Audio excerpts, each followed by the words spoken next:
এক গ্রামে এক দরিদ্র জেলে বাস করত। জেলে প্রতিদিন সকালে নদীতে মাছ ধরতে যেত। আজকে জেলের বড় মেয়ে রূপা জেলেকে বলে, বাবা, ও বাবা, প্রতিদিন তো তুমি একাই মাছ ধরতে যাও, আজকে আমাকে তোমার সাথে নিয়ে যাও না বাবা। আমিও তোমার মাছ ধরা দেখবো। আমার খুব ইচ্ছা তুমি নদী থেকে কিভাবে মাছ ধরো তা দেখার। তখন জেলের ছোট মেয়ে সোনা বলে, বাবা, যদি আপুকে নিয়ে যাও, আমাকেও নিয়ে যেতে হবে।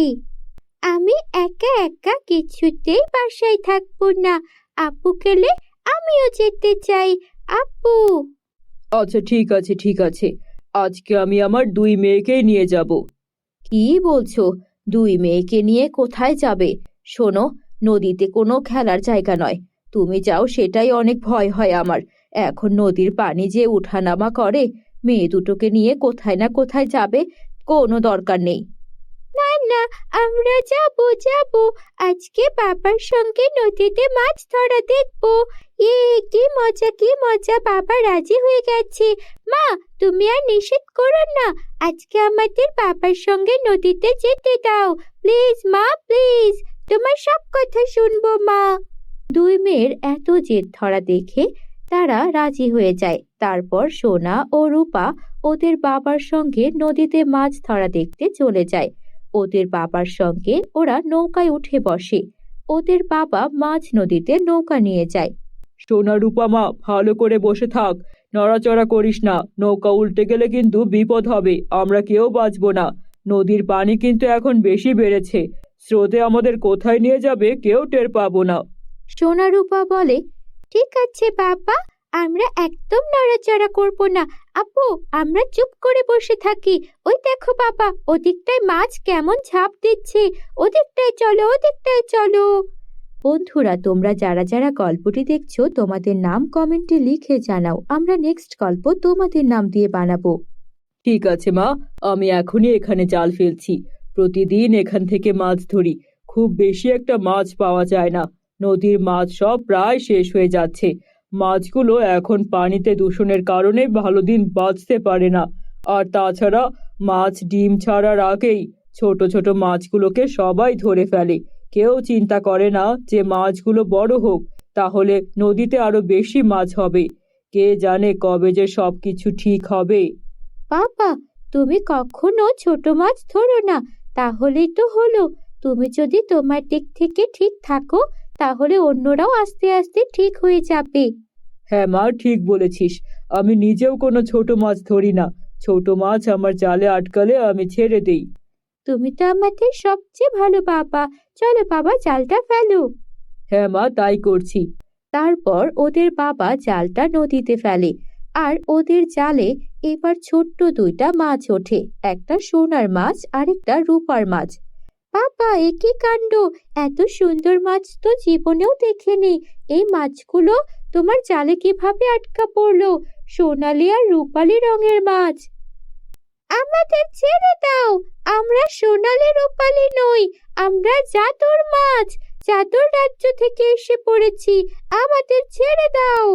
এ কি কাণ্ড বাবা! মাছ দেখি কথা বলছে। এ আবার কেমন মাছ? জাদুর রাজ্য কোথায়? বাবা, তুমি এসব দেখে কিছু বলছো না কেন? আরে মা, আমি তো কিছু বুঝতে পারছি না।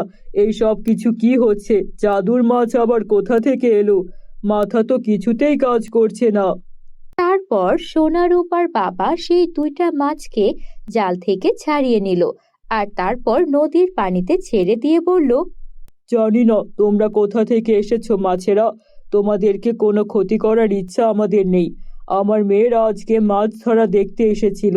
নদীতে যে এমন আজব অদ্ভুত মাছও আছে, এটা জেনে ওরা নিশ্চয়ই খুশি হবে। তোমরা তোমাদের যেখান থেকে এসেছো সেখানেই চলে যাও। তুমি কত ভালো গো জেলে! আমাদেরকে ধরেও এভাবে ছেড়ে দিলে। আমরা জাদুর মাছ বলা সত্ত্বেও আমাদের তো তোমরা অনেক দামে বিক্রি করতে পারতে, তারপরও ছেড়ে দিলে। তুমি এত ভালো কেন গো? আমি আর কই ভালো, সবারই এমন করা উচিত। নদীতে যত মূল্যবান সম্পদ আছে সেগুলোর সুরক্ষা করা উচিত। কি বলো মামুনিরা? হ্যাঁ বাবা, তুমি একদম ঠিক বলেছ। সোনা রূপার মাছ, তোমরা চলে যাও তোমাদের বাড়িতে। তারপর জাদুর সোনা আর রূপার মাছ তার রাজ্যে ফিরে গেল। সেখানে অন্যান্য মাছেদেরকেও ওদের বাবা মেয়ের গল্প শোনালো। মাছেরা এই সব গল্প শুনে অবাক হয়ে গেল, কেননা তারা ভাবতো এতদিন পৃথিবীর মানুষজন অনেক লোভী হয়, স্বার্থপর হয়। সেখানে এত ভালো মানুষদেরকে দেখে ওরা অবাক হয়ে গেল। এভাবে বেশ কিছুদিন কেটে গেল। একদিন আবারও সোনা রূপা ওদের বাবার সঙ্গে নদীতে এলো মাছ ধরা দেখতে। সেদিন সেই সোনা রূপা মাছ সহ অন্যান্য জাদুর মাছেরাও ওদের সঙ্গে দেখা করতে এলো। বাবা দেখো, ওই সোনা রূপার মাছগুলো এসেছে, কি সুন্দর! ওদের সঙ্গে আরো অনেক মাছ আছে। তাই তো দেখছি, এত সুন্দর সুন্দর মাছেরা এখানে কি করছে? কি মাছেরা, তোমরা এখানে কি করছো? আমরা তোমাদের কথা আমাদের সাথীদের বলেছি, তাই আমাদের সাথীরা তোমাদের সঙ্গে দেখা করতে এসেছে। সেদিন তো ভুলেই গেছিলাম, তোমরা যে আমাদের ছেড়ে দিয়েছো, তাই তো তোমাদের পুরস্কৃত হওয়া উচিত। আমাদেরকে কি পুরস্কার দেবে তোমরা মাছেরা? আমাদের কোনো পুরস্কারের দরকার নেই। অবশ্যই দরকার আছে, এই নাও, এটা তোমাদের পুরস্কার।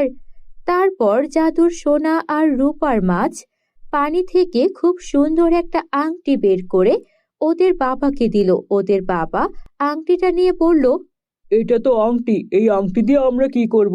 আমরা গরিব মানুষ, অলংকার আমাদের প্রয়োজন নেই। আরে, এটা জাদুর আংটি। এই আংটি হাতে পরে যা বলবে তাই সত্যি হয়ে যাবে। যেমন তুমি এই ছোট্ট নৌকায় মাছ ধরো, তুমি যদি একটা বড় নৌকায় মাছ ধরো, আরো গভীর নদীতে যেতে পারবে, ভালো মাছ ধরতে পারবে।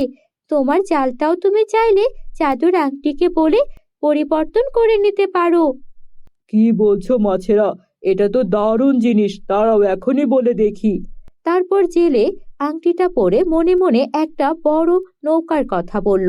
সঙ্গে সঙ্গে ওদের নৌকাটা সুন্দর একটা জাহাজের মতো বিশাল নৌকায় পরিণত হয়ে গেল।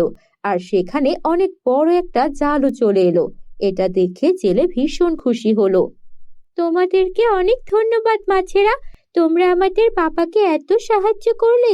তোমরা সত্যিই অনেক ভালো। নদীতে যে এত ভালো ভালো মাছ আছে, আমরা তো জানতামই না। আমরাও জানতাম না তোমাদের মতো ভালো মানুষ আছে, যারা কিনা নির্লোভ হয় আর এত ভালো মনের হয়। আমরা সব সময় তোমাদের সাথে আছি, যখন যে প্রয়োজন হবে আমাদের পাশে পাবে। এভাবে সোনা রূপার সঙ্গে নদীতে থাকা জাদুর সোনালী রূপালী মাছেদের বন্ধুত্ব হয়ে যায়। ওরা মিলেমিশে আনন্দে জীবন কাটাতে থাকে। পরী রাজ্যে রানী পরীর দুই সৎ বোন ছিল। তারা রানী পরীকে খুব হিংসে করত, কেননা তারা সৎ বোন হলেও রানী পরী ছিল পরীরাজ্যের রানী, আর তারা কিছুই হতে পারেনি। তাই তারা সবসময় মনে করত তাদের সঙ্গে অবিচার হয়েছে। তাদের বাবা রানী পরীকে পরীরাজ্যের সবচেয়ে ধনী পরিবারে বিয়ে দিয়েছে, আর তার সঙ্গে রাজপুত্রকে বিয়ে করার কারণেই সে রানী হতে পেরেছে। অন্যদিকে তাদের দুই বোনের এখনো বিয়েই হয়নি, তাই যেভাবেই হোক তারা এর প্রতিশোধ নিতে চাইছিল। দেখেছিস তো ওই বড় রানীপরীটা কিভাবে রানীপরী হয়েছে? আমরা তো সব দেখেছি। ও তো সামান্য একটা মেয়ে পরী ছিল, আর বাবা ওকে পরীরাজ্যের এই রাজপুত্রের কাছে বিয়ে দিল। আর আমাদেরকেও তো পারতো একটা রাজপুত্রের কাছে বিয়ে দিয়ে আমাদের রানী করে দিতে। বাবা তা করেনি। বাবা আমাদের সঙ্গে অন্যায় করেছে। আমি আজকে বাবার খাবারে বিষ মিশিয়ে দিয়েছি। অমন বাবা আমাদের চাই না। কি বলছিস এসব? বাবার খাবারে কেন বিষ মিশিয়েছিস? বাবা যদি মারা যায়, রানী পরী তো আমাদেরকে ছাড়বে না। ও কি বুঝবে নাকি যে আমরা বাবার খাবারে বিষ মিশিয়েছি? যতদিন বাবা বেঁচে আছে আমরা ওর কিছুই ক্ষতি করতে পারবো না। বাবা জাদু ক্ষমতা দিয়ে ওকে বাঁচিয়ে নেয়। আগে আমি বাবাকে মারবো, আর তারপর ওই রানী পরীকে। আর সে তো আমাদের সৎ বাবা, আমরা তো তার আপন মেয়ে নই, তাই না? আমাদের মাকে বিয়ে করেছিল। আমাদের বাবা তো অন্যজন, তাই ওনাদের প্রতি আমার কোনো দয়া নেই। ঠিক আছে, চল, তোর যা ভালো মনে হয় তাই করিস। তারপর ওরা দুই সৎ বোন ওদের বাবার খাবারে বিষ মিশিয়ে দেয়। রাতে যখন ওদের বাবা খেতে বসবে, তখন হঠাৎ রানী পরী সেখানে আসে। বাবা, কি খাচ্ছ তুমি? এই যে দেখ না মা, তোর দুই বোন আমার জন্য কি মজাদার পায়েস রান্না করেছে, আমি তাই খেতে বসলাম। কি বলছো? ওরা তোমার জন্য পায়েস রান্না করেছে? এটা তো কখনো হয়নি। ওরা তো নিজেরা কোনো কাজই করে না, হঠাৎ করে তোমার জন্য পায়েস রান্না করলো কেন? আরে হয়তো ওদের মন পরিবর্তন হয়েছে। আর কত একটা মানুষ এভাবে অন্যের ক্ষতি করতে পারে। আমি তো জানি ওদের স্বভাব একটু খারাপ, ওরা সব সময় অন্যের ক্ষতি করে। হয়তো ওরা ওদের ভুল বুঝতে পেরেছে। বস বস। দাঁড়াও বাবা, আমার সবকিছু নিয়েই সন্দেহ হয়। পুরো পরিরাজ্য আমাকে সামলাতে হয়, তাই আমি সতর্ক থাকি। এই খাবারটা তুমি খাওয়ার আগে আমি দেখি কোনো একটা পিঁপড়া দিয়ে খাবারটা খাওয়াই। তারপর রানীপরি কিছু পিঁপড়া এনে পায়েসের উপর ছেড়ে দেয়। পিঁপড়াগুলো পায়েসটা খাওয়ার পর সেখানেই মারা যায়। দেখেছো তো বাবা, আমি আগেই বলেছিলাম, আমার সন্দেহ হচ্ছিল নিশ্চয়ই কোনো কিছু আছে। ওরা তো সবসময় আমাকে হিংসা করত, আর যবে থেকে আমি রানীপরি হয়েছি ওদের হিংসা আরো বেড়ে গেছে। প্রহরীরা, কে কোথায় আছো? ওদেরকে বন্দি করো। তারপর রানীপরি ওদেরকে বন্দি করে ফেললো। আমাদেরকে ক্ষমা করে দাও, আমাদেরকে কালকুঠুরিতে নিক্ষেপ করো না, আমরা ভুল করে ফেলেছি। ও বাবা, আমাদেরকে ক্ষমা করে দিন না। বুঝেছি আমরা আপনার সৎ মেয়ে, তাই আমাদের প্রতি আপনার কোনো মায়া দয়া নেই। নিজের আপন মেয়ে হলে আমাদেরকে কালকুঠুরিতে নিক্ষেপ করতে দিতেন। আমরা পরিরাজ্য থেকে অনেক দূরে চলে যাব, কথা দিচ্ছি। তবু আমাদেরকে কালকুঠুরিতে নিক্ষেপ করবেন না, দয়া করুন আমাদের ওপর। আচ্ছা ঠিক আছে ঠিক আছে। তুই এক কাজ কর মা, ওদেরকে ছেড়ে দে, ওদেরকে পৃথিবীতে পাঠিয়ে দে। ওদেরকে আর পরিরাজ্যে রাখার কোনো দরকার নেই। কি বলছো বাবা? ওদের মতো খারাপ মনের মানুষ পৃথিবীতে কি? পৃথিবীর মানুষদেরও অনেক অত্যাচার করবে। ওরা যেখানে যাবে সেখানেই খারাপ কাজ করবে। ওদেরকে আমি এভাবে খোলা ছাড়তে পারি না। ঠিক আছে, আমাদেরকে পৃথিবীতে নয়, যেখানে ইচ্ছা অনেক দূরের কোনো কোথাও পাঠিয়ে দাও। তারপর আমাদেরকে কালকুঠুরিতে নিক্ষেপ করো না। তারপর রানীপরি ওর দুই সৎ বোনকে একটা নির্জন দ্বীপে পাঠিয়ে দিল। তোমরা এখানেই থাকো, তোমাদের যা যা প্রয়োজন এখানেই পেয়ে যাবে। খাবার থাকার যা লাগে সব পাঠিয়ে দেব, কিন্তু তোমাদেরকে আর পৃথিবীতে কোথাও পাঠাচ্ছি না। এই বলে রানীপরি রাগ করে সেখান থেকে পরিরাজ্যে ফিরে এলেন। দুই বোন তখন রাগে ফুঁসছিল। দেখলি তো, যা করতে গেলাম হলো হিতের বিপরীত। কোথায় ওই রাজাটাকে মারবো আর রানীপরিটাকে মারবো প্ল্যান করলাম, আর তারপর পুরো রাজ্য আমরা চালাবো, সেখানে আমরা দ্বীপে নির্বাসিত হলাম। এবার আমরা এমন কিছু করব যাতে ওরা বাপ মেয়ে দুইটাই সোজা হয়ে যায়। ওরা দুই বোন তখন তন্ত্র সাধনা করতে শুরু করলো। ওরা শয়তানের পূজা করতে লাগলো। যেভাবেই হোক ওই রানীপরির জীবন আমরা ছাড়খাড় করবই করব। ওরা সেখানে বছর ধরে সন্তানের তাপস্যা করতেই লাগলো, কিন্তু কোনো ফল হচ্ছিল না। ওরা একের পর এক সেখানেই থাকতে শুরু করলো, আর সেই দ্বীপ থেকে লোকালয়ে আসার জন্য চেষ্টা করতে লাগলো, আর ওরা সফলও হলো। ওরা লোকালয় থেকে একটা কুমারী মেয়েকে ধরে আনলো, আর তারপর অমাবস্যার রাতে সেই কুমারী মেয়েকে বলি দিল আর শয়তান থেকে শক্তি পেয়ে নিল। হা হা হা হা হা, এবার আমরা হয়ে গেছি শয়তানের শক্তি পেয়ে মহাশক্তিশালী। এবার ওই রানীপরি আর ওর এই বাবাকে আমরা দেখে নেব। এদিকে রানীপরি বছর ঘুরতেই ফুটফুটে এক কন্যা সন্তানের জন্ম দিলেন। সে তার নাম রাখলেন সোনালী। বাবা দেখো, আমার মেয়েটা কত সুন্দর দেখতে হয়েছে, মাথা ভর্তি সোনার চুল হয়েছে। ও নিশ্চয়ই কোনো আশীর্বাদ প্রাপ্ত শিশু। হ্যাঁ হ্যাঁ, তোর মেয়ে তো ভালো হবেই। তুই কত ভালো একটা রানী পরী, পুরো পরিরাজ্য থেকে শুরু করে পৃথিবীর সবাইকে সাহায্য করিস। তোর মেয়ে তো আশীর্বাদ প্রাপ্ত হবেই, কিন্তু তোকে সাবধানে থাকতে হবে। জাদু ক্ষমতা সম্পন্ন মেয়েদের ওপর শয়তান, জাদুকর, তান্ত্রিক সবারই নজর থাকে। এদিকে রানীপরির দুই সৎ বোন সেই দ্বীপে থাকা অবস্থায় কিছু শয়তান, জাদুকর আর তান্ত্রিকের সঙ্গে হাত মেলায়, আর তাদের সঙ্গে কিছু তন্ত্রমন্ত্র সাধনা করে আরো বেশি শক্তিশালী হয়ে ওঠে। তারা রানীপরির সঙ্গে দেখা করার জন্য তাদেরকে চিঠি পাঠায়। বাবা, ওরা আসলে আমার সঙ্গে দেখা করতে চাইছিল, আমার মেয়েকে দেখতে চাইছে। আমার মনে হয় এত বছরে ওরা নিশ্চয়ই শুধরে গেছে, ওদেরকে পরিরাজ্যে আজকে ডেকে পাঠিয়েছি। আচ্ছা ঠিক আছে ঠিক আছে। তারপর ওরা দুই বোন একটা সোনার বেড আর একটা রূপার বেড এনে রানীপরীকে উপহার দিল। আমরা দুই বোন তোমাকে এই সোনার বিছানা আর রূপার বিছানা উপহার দিলাম। তুমি তোমার মেয়েকে নিয়ে এই যে কোনো বিছানার একটাতে থাকতে পারো, তাহলে আমরা অনেক খুশি হব। এইসব করার কি দরকার ছিল? সোনার বিছানা, রূপার বিছানা, এগুলো দিয়ে আমি কি করব? তোমরা তো জানো রানীপরী হলেও আমি একটা স্বাভাবিক জীবন যাপন করি। আরে তাতে কি হয়েছে? আমরা তো আমাদের রাজকন্যার দুইটা মাত্র খালামণি হই, আমরা কিছু করব না? তুমি বরং রাজকন্যাকে সোনার বিছানায় শুইয়ে দাও, আর তুমি রূপার বিছানায় ঘুমিয়ে পড়ো। তারপর রানী পরী যেই তার রাজকন্যাকে সোনার বিছানায় শুইয়ে দিল, সঙ্গে সঙ্গে সোনার বিছানা সেখান থেকে গায়েব হয়ে গেল। এটা দেখে রানী পরী অবাক হয়ে গেল। এই ছিল তোমাদের মনে? আমার সন্তানকে তোমরা কোথায় পাঠালে? হা হা হা হা হা, সেদিনের অপমান আমরা ভুলে যাইনি। তোমার সন্তান এখন জাদুকরের কাছে। ওই সোনার বিছানা আমরা এই জন্য এনেছিলাম, যেন তোমার সন্তানকে আমরা চুরি করতে পারি। এখন আমরাও অদৃশ্য হয়ে যাব।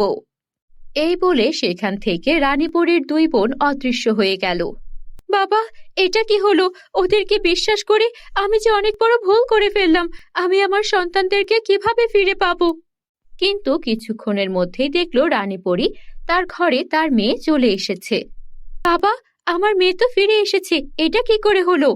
তখনই একটা অদৃশ্য আওয়াজ ভেসে আসলো। তোমার মেয়েকে কেউ কোনো ক্ষতি করতে পারবে না, কারণ তোমার মেয়ে একটা জাদুর শিশু। তাই ওই শয়তান জাদুকর ওর ক্ষতি করতে গিয়ে নিজেই পুড়ে মারা গেছে, আর তোমার মেয়ে তার শক্তি বলে ফিরে এসেছে। বাবা, শুনেছেন? আমার মেয়ে নিজেকে নিজেই রক্ষা করেছে। আমাদের আর কোনো চিন্তা নেই। তাড়াতাড়ি এখন আমার দুই শয়তান সৎবোনকে খুঁজে আমরা শাস্তি দেব। বন্ধুরা, তোমরা কি এই গল্পটির পার্ট 2 দেখতে চাও? তাহলে কমেন্টে লিখে জানাও।